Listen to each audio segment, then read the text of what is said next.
On Thursday, August 6, 2015, at approximately 11 p.m, a 25-year-old male is believed to have unintentionally discharged a legally owned handgun inside his residence, located in the 0 to 100 block of Woodford Crescent, southwest.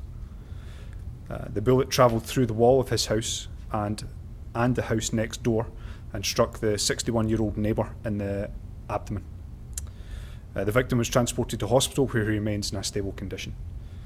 The 25-year-old male possesses a firearms licence and phoned police immediately after the incident. He was arrested without incident and has been released pending further investigation. The investigation is ongoing and no further details can be released at this time.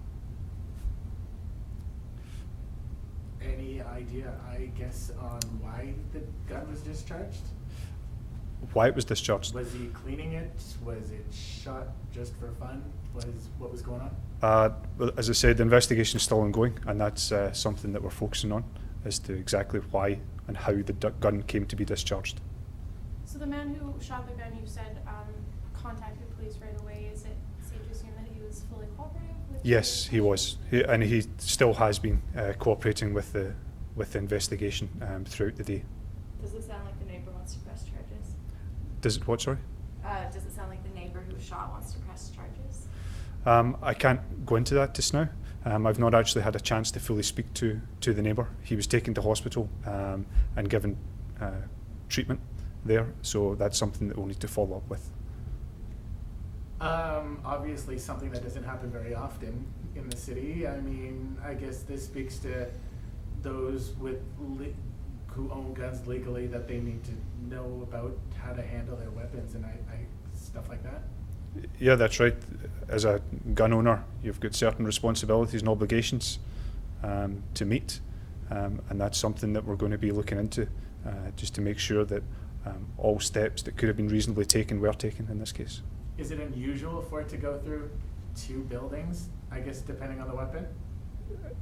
Yeah, I'm not a firearms expert, but I can tell you that on this occasion, yeah, the round did travel through 2 walls and go into the neighbouring house and strike the neighbour.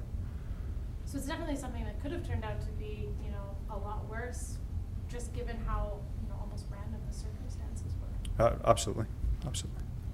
So what kind of charges would he be facing, assuming this is an accident? What kind of penalties would be incurred? Well, I can't go into the specifics of any charges. That's something that's still going to continue with the investigation. However, as I said, he is fully cooperating with us, and as I mentioned earlier, there are certain obligations that have to be taken by people, and steps that have to be taken by people who are responsible gun owners. What will determine if charges are laid? Just further investigation as to exactly how this gun came to be discharged. How long has this fellow had his firearms license? I'm not able to answer that. So there's a possibility there may not be criminal charges, or would you say criminal charges are likely, or you just, at this stage, we don't know? Yeah, sorry I keep saying, but that's going to form part of the follow-up investigation, and I'm not able to comment directly on any charges. The condition of the victim, do we know? Last I heard, the victim was still was in a stable, non-life-threatening condition in hospital. He was conscious, and he's been conscious throughout this, and it's likely he is going to make a full recovery. So all things considered here, we're pretty lucky. Well, it could have been much worse. It could have been much worse, yes. It could have been much worse. Whether you describe him as lucky, I don't know.